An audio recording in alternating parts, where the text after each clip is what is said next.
வெல்லும். Valparai the seventh heaven அப்படின்னு வெளியிருந்து அந்த வால்பாறைக்குள்ள போறவங்களால போற்றப்படும். ஆனா வால்பாறையிலேயே பிறந்து வளர்ந்து இப்ப அங்கேயே இருக்கிறவங்களோட வாழ்க்கை என்னவா இருக்கும்? இன்னைக்கு நம்ம வால்பாறைய பத்தி பேச போறோம். கிட்டத்தட்ட 70-80கள்ல இருந்து இப்ப வரைக்கும் இருக்கிற வால்பாறைய பத்தி சுருக்கமா பாத்திரலாம். 50களுக்கு முன்னாடி இருந்த வால்பாறையை எடுத்துக்கிட்டோம்னா ரொம்ப கொடூரமான வாழ்க்கைங்க. அந்த வால்பாறைய 50களுக்கு முன்னாடி இருந்த வால்பாறைய நீங்க பாக்கணும்னா எரியும் பனிக்காடுன்னு ஒரு புத்தகம் இருக்கு. அந்த புத்தகத்தை தயவு செய்து படிச்சிருங்க. வால்பாறைக்காரங்க யாராவது அந்த புத்தகத்தை படிச்சீங்கன்னு வைங்களேன், வால்பாறை அடுத்த நிமிஷம் உங்களுக்கு வேற மாதிரி தெரியும். இப்ப என்ன அசியூம் பண்ணிக்கோங்க, 76ல வால்பாறையில பிறந்த ஒருத்தியா நான் பேசுறேன். இந்தியா முழுக்க சாதி தாண்டவம் ஆடிக்கிட்டு இருந்த காலம் அது. அண்ணல் அம்பேத்கர் எந்த தண்ணிய தொடர்ந்து போராட்டம் நடத்திட்டு இருந்தாரோ, 1971ல தமிழ்நாடு குடிநீர் வாரியம் அப்படிங்கிற ஒரு மையத்தை அமைச்சிட்டாரு நம்ம முத்தமிழறிஞர் டாக்டர் கலைஞர். அதுக்கப்புறம் 5 வருஷம் கழிச்சு நான் வால்பாறையில பிறக்கிறேன். அந்த வால்பாறையுடைய பெருமையே அங்க இருக்கிற யாருக்கும் தன்னுடைய சாதி தெரியாது. சாதிய வச்சு ஒரு ஆளை கூட அடையாளப்படுத்தாத இந்தியாவிலேயே ஒரே ஒரு இடம் வால்பாறை மட்டும்தான். நீங்கெல்லாம் இன்னைக்கு ஐடி கம்பெனில வேன் வச்சோ வண்டி வச்சோ உங்களை கூட்டிட்டு போறத நீங்க பாத்திருப்பீங்க.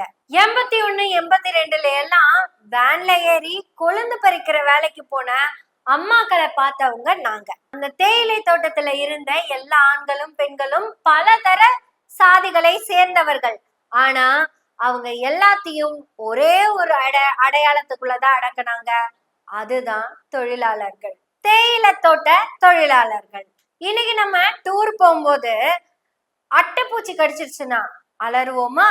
ஆனா அந்த தேயிலை தோட்டத்துல இருக்கிற தொழிலாளர்கள் ஒரு நாளும் அந்த அட்டைய சட்டர் செஞ்சதே கிடையாது. வால்பாறை ஊராட்சி ஒன்றிய நடுநிலை பள்ளி 8வது வரைக்கும் இருக்குங்க அந்த ஸ்கூலு.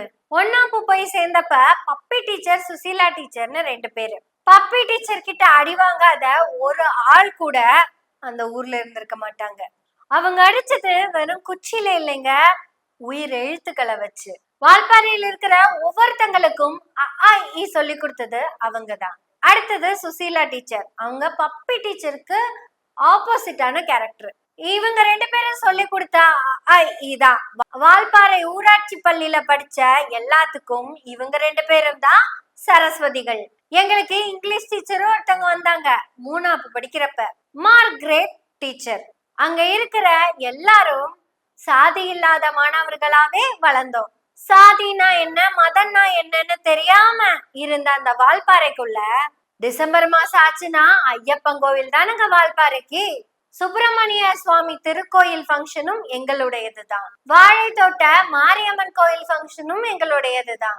சிஎஸ்ஐ சர்ச்சுடைய ஃபங்க்ஷனும் எங்களுடையதுதான். வால்பாறையில இருக்கிற நாங்க எல்லாரும் எல்லா வீட்லயும் சாப்பிட்டுருப்போம். இதையெல்லாம் தாண்டி மொழி கடந்த வால்பாறைன்னு ஒண்ணு இருக்கு தெரியுமா? வால்பாறையின் மொழி என்னன்னு கேட்டீங்களா? தமிழும் மலையாளமும் தாங்க.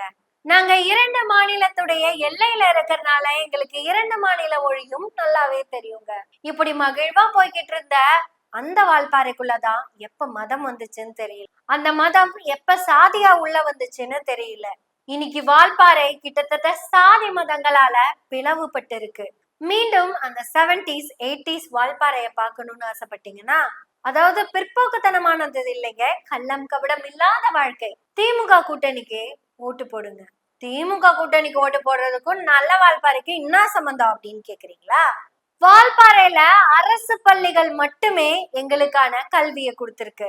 வால்பாறையில இருக்கிற அரசு பேருந்துகள் மட்டும்தான் எங்களுக்கான பொது பேருந்துகள். வால்பாறைய ஒட்டுமொத்தமாக அழகுபடுத்தியது அரசு மட்டும்தான்.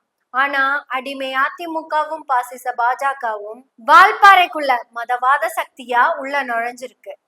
விஸ்வகர்ம யோஜனாவை இம்ப்ளிமெண்ட் பண்ணுவேன் சொல்ற எடப்பாடி ஆதரிக்கிற எந்த வேட்பாளரையும் வால்பாறை மக்களாகிய நீங்க ஆதரிச்சிடாதீங்க. வால்பாறை ஒரு 7th ஹெவன். தமிழ்நாடு முழுக்க சமத்துவம் பேச ஆரம்பிச்ச காலத்துல சமத்துவத்தை உருவாக்கி அதோட வாழ்ந்துட்டு இருந்த ஊரு. சமூக நீதிய தந்தை பெரியார் தமிழ்நாடு முழுக்க பேசிக்கிட்டு இருந்தப்ப எந்த சமூக அநீதிகளும் இல்லாமல் வாழ்ந்த ஊரு.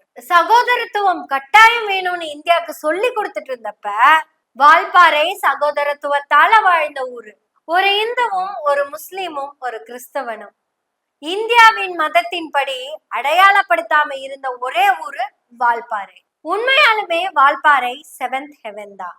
அந்த வால்பாறைய மீட்டெடுக்க வேண்டியது உங்க கையில தான் இருக்கு. மீண்டும் சமத்துவத்தை நோக்கி நம்ம போகணும்னா சமத்துவத்தை போதிக்கிற கட்சியை தான் நம்ம கையில எடுக்கணும். வால்பாறையை காப்பாற்ற வால்பாறை தொகுதி மக்களிடம் உரிமையோடு கேட்டுக்கொள்கிறோம். வாருங்கள், மீட்டெடுப்போம் வால்பாறையை. மதவாத சக்திகளிடமிருந்தும் சாதியவாத சக்திகளிடமிருந்தும் நடிகர்களிடமிருந்தும் பொய்யர்களிடமிருந்தும் சாதி மத இன மொழி பேதமற்ற அந்த வால்பாறையை மீட்டெடுப்போம்.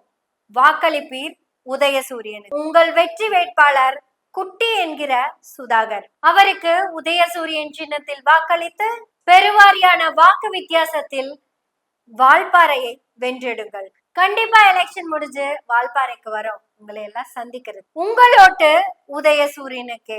ஸ்டாலின் வெல்லட்டும், வால்பாறை தலை நிமிரட்டும்.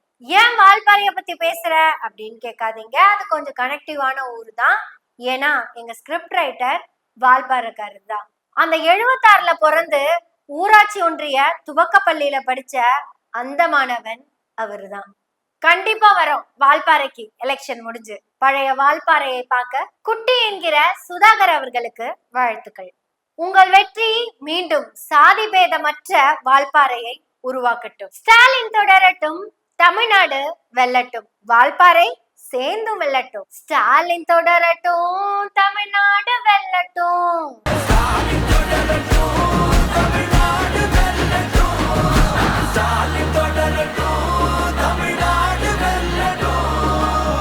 தமிழ்நாடு போராடும், தமிழ்நாடு வெல்லும்.